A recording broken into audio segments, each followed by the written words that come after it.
Памятаеце, што калі это такое, чым я буду наближацца да падсумавання, няма не беларускіх слоў. Плюйце ў твар таму, хто кажа, гэтага слова няма ў слоўніках, значыць яно не беларускае. Да? Все залежыць ад стылю.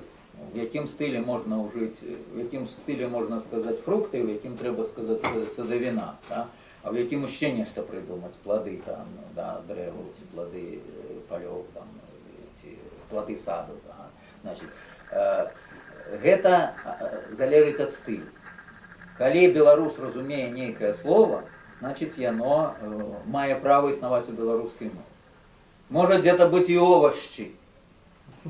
Да. Никто не скажет, что песня «Ой, вы девочки белорусские», она написана по-русски. Никто ж не скажет, правильно?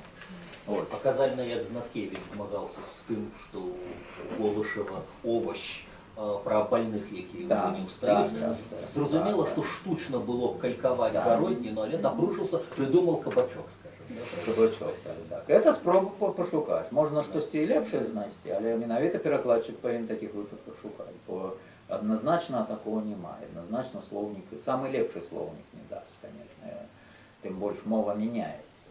Вот, калі мы 80-е годы, для нас словник Байкова, Некрашевича Байкова лечилось таким уже, так сказать, авторитетом полным, потому что на фоне этого советских словников я лечился. Вот. Сёння и на яго уже треба глядзець критично, потому что мова живе, мова зменяется, узус зменяется, словом надаются іншие значения, и наоборот, некие значения отпадают, сыходят на маргинез абсолютно, и тому ни годен словник не есть авторитет.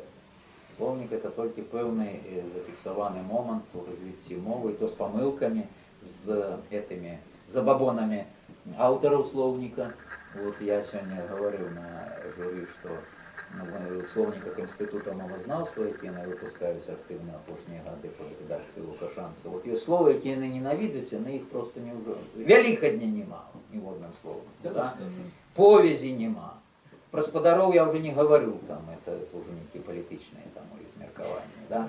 Значит, вот не любите это мовознавцы, но это же не значит, что слово там не живет. Со словом повесть уже, да, вот книжки выходили, там, повесть белорусских, там, повесть часов белорусский рушник, да, была там, повесть часов серия, да, значит. Але вот не любят, лечат, что вот такого слова не повинно. Этого не повинно быть. Мова живет. То, что на вот учора могло еще здаваться. Некоторые слова наоборот отжили раптом, якія здавалося яны неправильные, нехорошие, нам у 80-е годы здавались, а раптом их снова начинают уживать, и они некие новые фарбы, новые газ. Поэтому для вас это не повинно быть авторитетом. Самый лепший авторитет — это интуиция и вух. Вот, моя вот эта мини-лекция еще была присвячена тому, что вельми важно, и мы не дарма почали не с грамматики, не с лексики, что здаецца найважнейшим для перакладчика, а з вуха, з ритмики. Вы послухали 3 тексты, які гучали, і ваше суб'єктивне ураження, які гуки повторяються, як ритм вибудовуються фрази. Треба улічити, що це мови різних присадичних систем, да? Немецкая просодая фраза, и она иншая, она духоподобная, как говорили старые евреи, только они больше это вытонченно говорили, больше выразно выделяли. А, то есть в немецком сказе натискается регулярно одно слово, все остальные как бы не под натиском. Так? В белорусской мове натискается кожное слово фактически. Вот. Ну, за выключением службовых там слов, кожное слово натискается.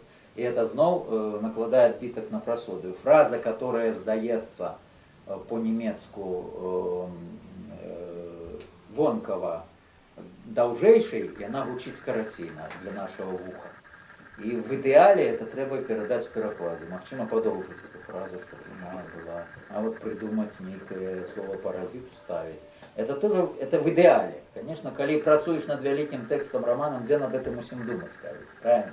Вот. Но в ідеалі треба до этого імкнутися. Чого я вам і жадаю, працюючи над прозою.